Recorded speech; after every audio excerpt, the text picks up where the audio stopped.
I didn't realize how small I'd started to make myself until the day I caught my own reflection in the microwave door.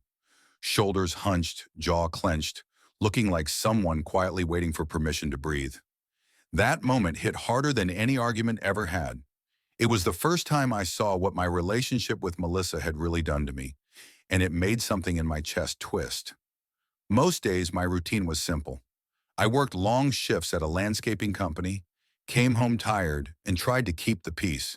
She worked part-time at a local boutique, so she was usually home before me. At first, it felt comforting, like I had someone waiting for me.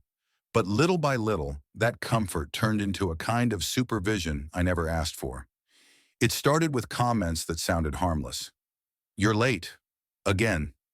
You didn't text me back fast enough. You smell like grass and sweat.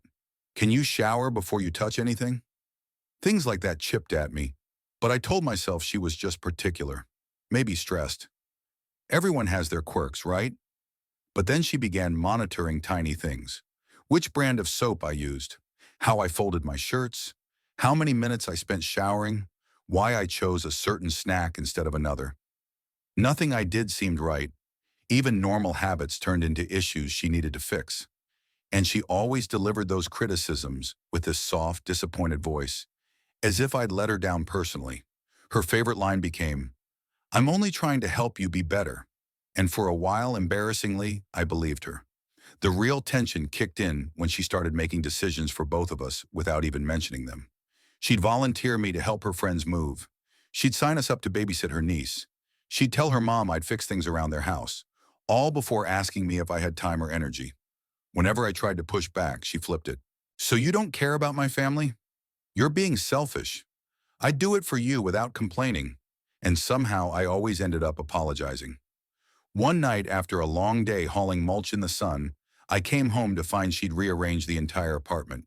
My tools were shoved into a closet, my favorite chair was gone, and she'd replaced the bedding I bought with something she said felt more like us. When I asked where my chair went, she said, "It didn't fit the aesthetic anymore." Like that was a normal explanation for throwing away someone's belongings. The anger that flashed through me surprised both of us. It wasn't yelling, just this quiet, sharp question. "Why didn't you ask me?" She stared at me like I'd slapped her. "I was creating a nicer home for us. I can't believe you're attacking me over this." And just like that, I was the villain again.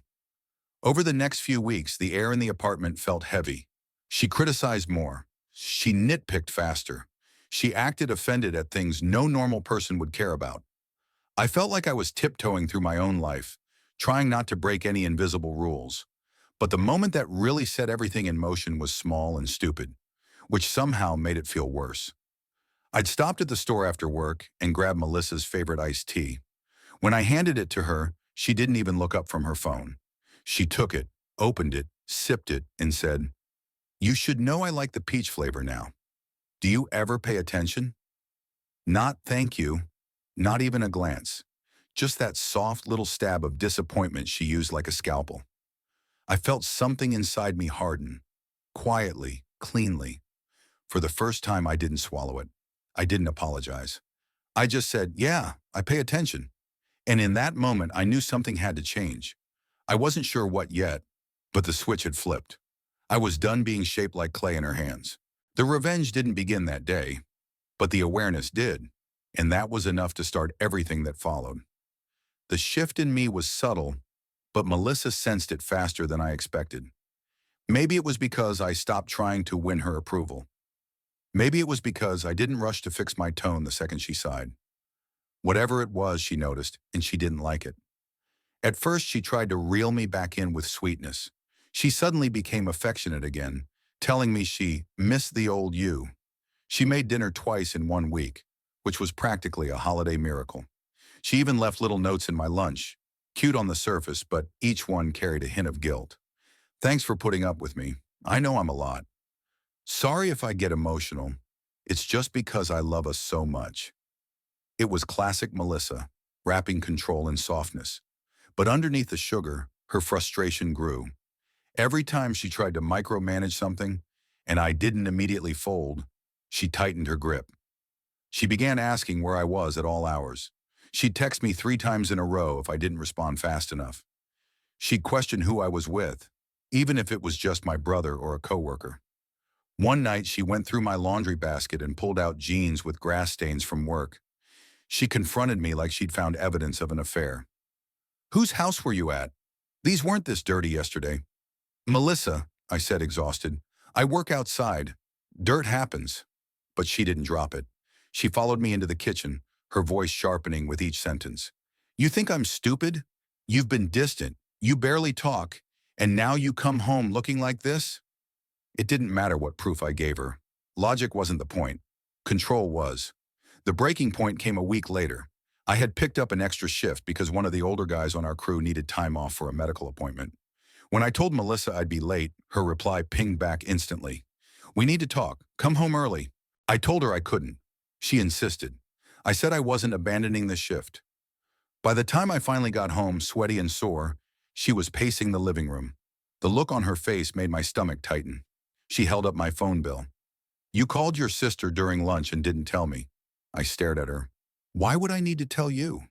You share everything with your partner. Or at least normal people do." "That's not sharing. That's reporting." She didn't like that. Her expression twisted into something sharper. "If you're hiding little things, you're probably hiding big things too." I sat down on the arm of the couch, letting her talk because arguing never worked. She lectured me about loyalty, communication, effort. She brought up old mistakes I thought we'd moved past. She circled me verbally like she wanted me cornered. And then she hit me with it. I asked my mom if I could stay with her for a few weeks. She said yes. "Maybe that space will make you realize how you've been treating me." It wasn't a breakup, it was punishment. She wanted me anxious, regretful, begging her to stay. But instead, I felt this wave of quiet clarity, the kind that left no room for doubt. "You should go then," I said, calm, simple. Her mouth fell open. "You don't even care?" I cared more than she ever knew, but not in the way she wanted. I cared about getting my life back. I cared about breathing in my own home again.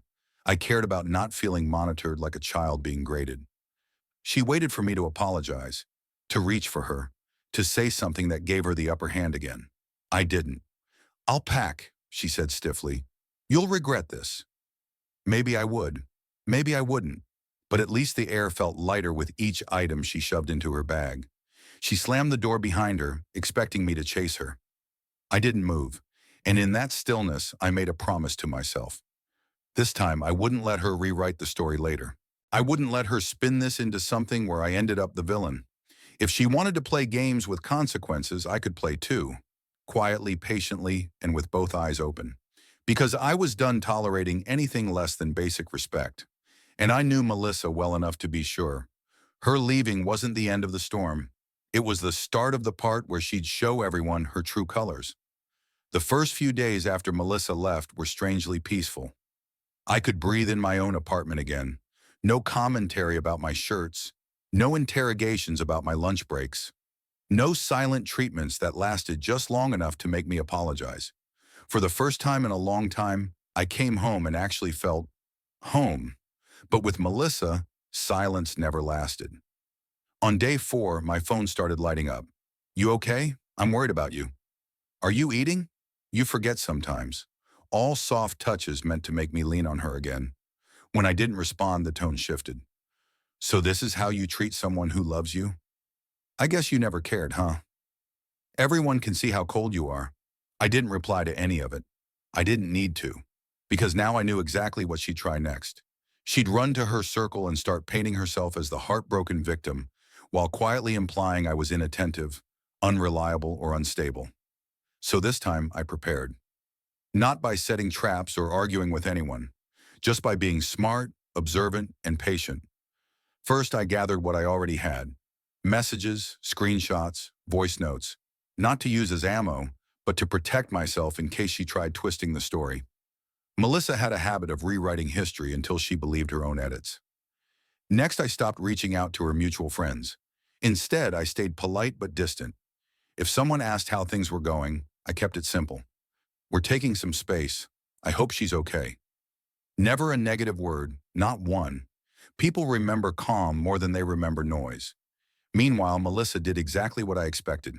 She visited the landscaping office one afternoon, unannounced, acting emotional and shaken, asking if I'd been different at work. My supervisor told me later, confused as hell, she'd hinted I was struggling. Maybe not coping well? Maybe overworking to avoid feelings? Classic Melissa. Vague enough to sound concerned, sharp enough to raise doubts. But here's the thing she never understood. When you treat people badly long enough, they start noticing even when no one says anything. Over the next week, I heard little comments from her friends at the grocery store or gas station. We're here if you need anything. Relationships are hard. Melissa's going through a lot. Always with that tone, sympathetic toward her, cautious toward me. I didn't push back. I didn't defend myself. Instead, I let her keep talking. People like Melissa reveal themselves best when you give them room, and she took that room and ran with it. Soon she was posting vague quotes online. Some people give up on you too easily.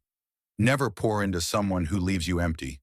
Healing from being undervalued hits different. Her audience loved it. Lots of hearts and comments. But what she didn't realize was that every time she performed sadness in public, she messaged me privately with a very different voice. One minute, I miss you so much, I can't sleep. Next minute, wow, you can't send one message? Shows what kind of man you are. I didn't delete anything. I didn't respond either. Because the best revenge wasn't about striking back, it was about letting the truth build itself. Then came the moment she dug her own hole a little deeper. She showed up at my apartment without warning. I opened the door to find her mascara smudged, acting devastated, saying she just needed closure. Before I could say anything, she pushed her way inside and started filming herself crying on my couch, like she was documenting some dramatic breakup fallout. The kicker? She made sure to angle the camera so it looked like I was ignoring her in the background. I didn't react. I calmly asked her to leave twice. The third time, I told her I'd call her mom to come get her. That snapped her out of it quick. She grabbed her bag, muttered something about me being heartless, and left. And that's when I knew the revenge was already happening naturally. She thought she was exposing me. She didn't realize she was exposing herself. I kept living normally, going to work, helping neighbors, minding my own business. And slowly, people started approaching me with hesitation. Not accusing, just confused. Hey, Melissa's been saying some stuff. You okay? Every time I answered the same way. I'm fine. I hope she heals from whatever she's going through. No anger, no drama, no counterattacks. It made her stories wobble. People expect chaos from the bad guy. They don't expect calm. And Melissa? She couldn't stand that I wasn't playing my assigned role. The more she tried to push the narrative, the more cracks appeared. I didn't have to twist anything. I didn't have to lie. I didn't even have to confront her directly. I just let her keep talking.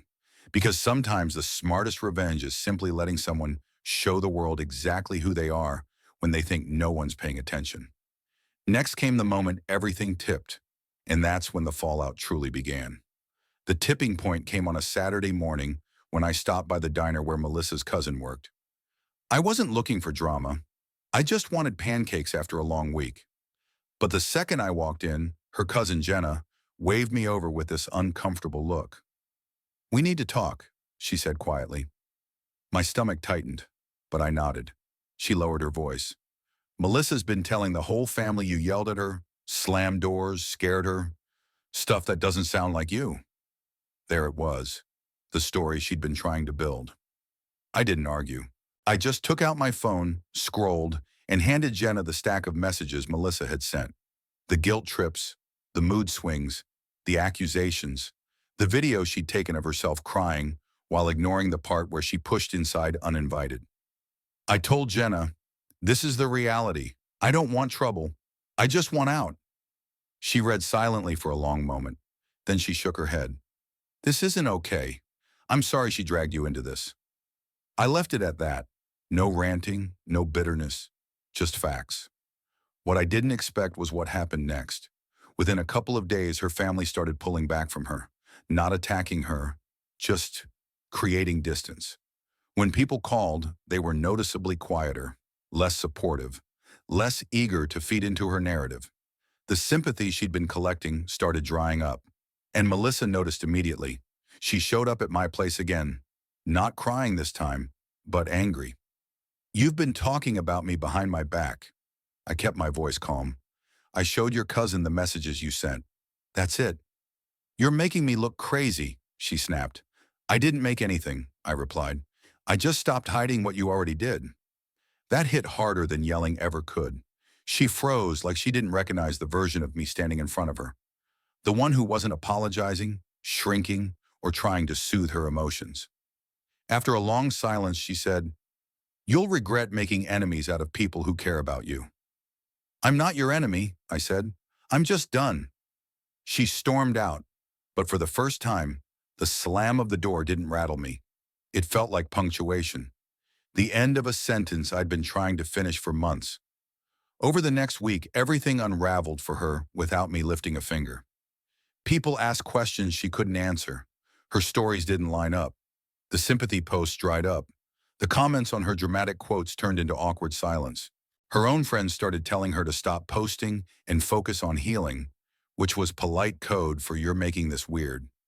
Meanwhile, I kept living my life, working my shifts, fixing up my apartment, reconnecting with people I'd pulled away from. One night, Melissa sent me one last message, a long paragraph about how she never meant to hurt me, how she acted out of fear, how she deserved better communication.